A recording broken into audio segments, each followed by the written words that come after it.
Seja muito bem-vindo a mais um episódio aqui do podcast. Hoje a gente vai falar sobre uma coisa polêmica que é a identidade. E o que eu tenho muito escutado de pessoas que são fora da religião cristã é que eles pensam assim, cara, Deus, ele quer que eu anule totalmente a minha identidade, ele não me aceita como eu sou, então como ele pode dizer que ele me ama se ele quer me modificar totalmente? E cara, isso é uma coisa que a gente pode achar absurda, né? Mas infelizmente tem vários cristãos que têm esse mesmo pensamento, só que têm medo de externalizar, porque falam assim, cara, se eu falar isso, nossa, é uma ofensa a Deus. E Deus não se ofende com esse tipo de frase. Eu acho que a gente tem que ser aberto para ser sincero com o que tem no nosso coração. E durante um tempo na minha vida, eu tive dificuldades também de lidar com a minha identidade, mas eu nunca tive essa questão de, cara, achar que Deus queria arrancar de mim a minha identidade, a minha personalidade e me transformar em um robô, justamente porque eu tive muita dificuldade em afirmar quem eu era. E eu tinha medo de ser rejeitado. Tanto que tem um livro da Joyce Meyer que chama O Vício de Agradar a Todos, que me ajudou muito, porque eu tinha esse vício. Eu tinha medo da rejeição, então muitas vezes eu me moldava ali à situação,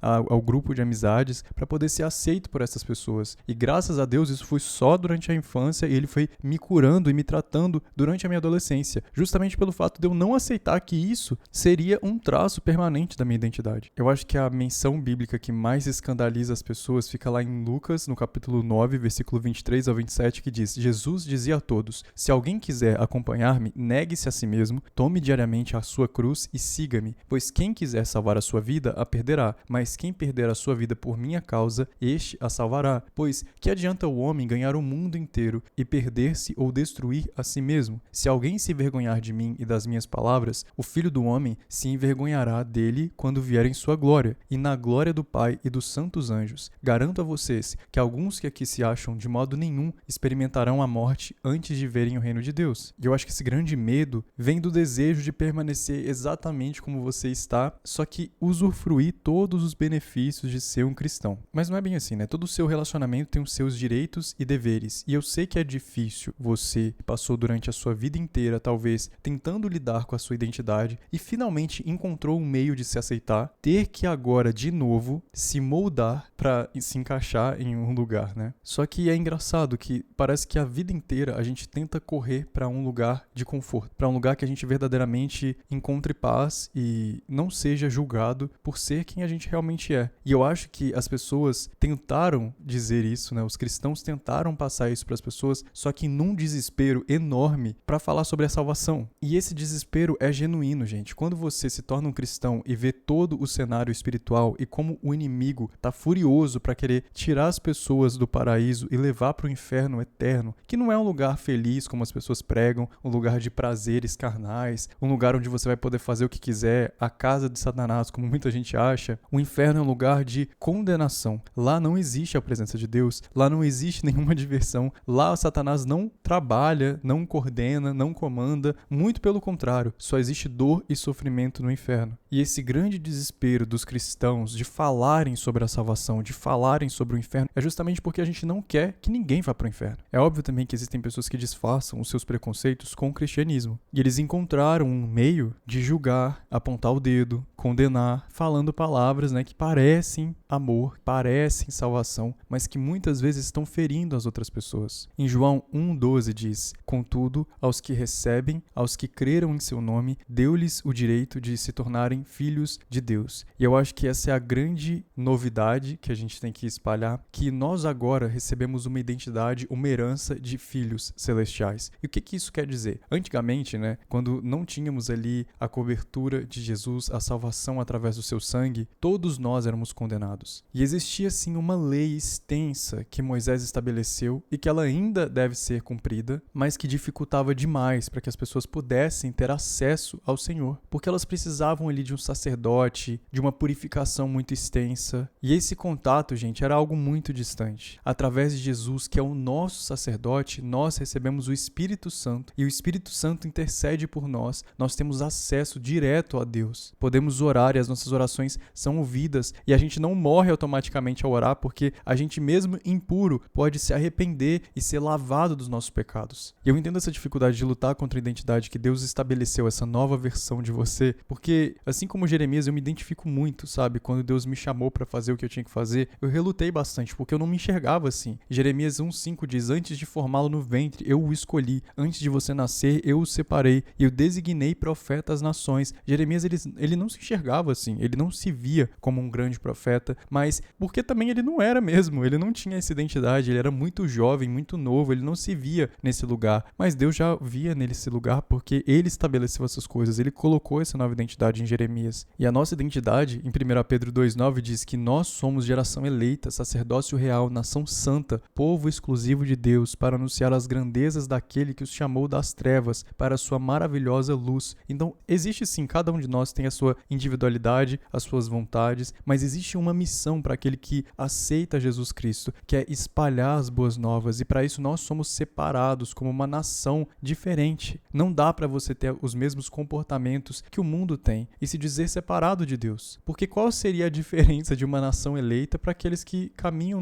no caminho do pecado? E é por isso que em 1 Coríntios 6, 19-20 diz: acaso não sabem que o corpo de vocês é santuário do Espírito Santo que habita em vocês, que lhes foi dado por Deus e que vocês não são de vocês mesmos? Vocês foram comprados por alto preço, portanto, glorifiquem a Deus com o seu próprio corpo. Ou seja, tudo o que você faz, toda a sua conduta, toda a sua identidade tem que glorificar a Deus, porque não pertence mais a você, não é a sua vontade ali. E, gente, eu não sei vocês, mas para mim é um grande alívio, porque muitas vezes a nossa sociedade está sucumbindo justamente porque não sabe o que fazer. O que eu vou fazer agora? Deus já te dá essa certeza, Ele já te dá esse caminho, Ele já te dá o direcionamento. A vida é uma coisa muito poderosa. Você pode se tornar o que você quiser. E existem caminhos para você chegar até um lugar. Você pode tomar o caminho certo ou o caminho mais rápido, que é o caminho duvidoso, o caminho do pecado, o caminho onde você prejudica as pessoas, pisa em cima delas para chegar onde você quer chegar. Mas você não precisa disso. Você tem um caminho correto, que é Jesus Cristo, e Ele já afirma, sabe? Quando você aceita Jesus Cristo, quando você se arrepende ali, se batiza, existe uma afirmação sobre a sua vida. Essa afirmação está lá em Colossenses 3, do versículo 1-4, que diz: portanto, já que vocês ressuscitaram com Cristo, ou seja, isso aconteceu, procurem as coisas que são do alto, onde Cristo está assentado à direita de Deus. Mantenham um pensamento nas coisas do alto e não nas coisas terrenas, pois vocês morreram e agora a sua vida está escondida com Cristo em Deus. Quando Cristo, que é a sua vida, for manifestado, então vocês também serão manifestados com Ele em glória. Ou seja, a gente está aqui nesse mundo, mas a gente não tem que pensar nessas coisas desse mundo aqui, sabe? Porque quanto mais carnal você fica, quanto mais com pessoas carnais você anda, mais você acha que as suas necessidades estão atreladas às coisas materiais e aos seus prazeres momentâneos. Então você tem que se cercar de pessoas que têm uma visão no alvo, que é Cristo, que estão constantemente envolvidas com obras da palavra. Então saia mesmo com missionários, vá conhecer testemunhos de pessoas que foram curadas por Deus, que viram o agir de Deus. Então não dá para você ver a glória de Deus ou se aproximar mais de Deus se você só anda com pessoas que 24 horas por dia estão fazendo coisas carnais e conversando sobre coisas desse mundo, pensando nas tragédias desse mundo, em como o mundo está corrompido e revoltados com a igreja, porque infelizmente existe um grupo de cristãos hoje que se reúnem para serem os separados, né? Os eleitos, os escolhidos, os melhores. E a gente não pode deixar isso entrar no nosso coração. Você não pode olhar para a sociedade em si e falar assim, cara, eu sou melhor, porque não é possível o que essas pessoas estão fazendo. E eu vejo que existe muito isso, infelizmente mesmo. Vários cristãos que se dizem os certos, os corretos e abominam os outros por causa de determinada denominação ou comportamento. Mas a Bíblia diz em Gálatas 3, do 27-29, pois os que em Cristo foram batizados, de Cristo se revestiram. Não há judeu, nem grego, escravo, nem livre, homem, nem mulher, pois todos são um em Cristo Jesus. Se vocês são de Cristo, são descendência de Abraão e herdeiros segundo a promessa. Então a gente começou a falar sobre identidade, mas a gente também precisa falar sobre unidade. Uma igreja destruída jamais pode ter uma identidade restaurada, porque somos um perante a Cristo. Deus, ele não olha e faz distinção de cristãos. Ele não nos separa quando nós estamos nele. Muito pelo contrário, ele nos unifica. Então é muito importante para o seu crescimento, para o seu entendimento de identidade, você estar cada vez mais próximo de cristãos. E tira essa ideia da sua cabeça de que as pessoas vão te julgar.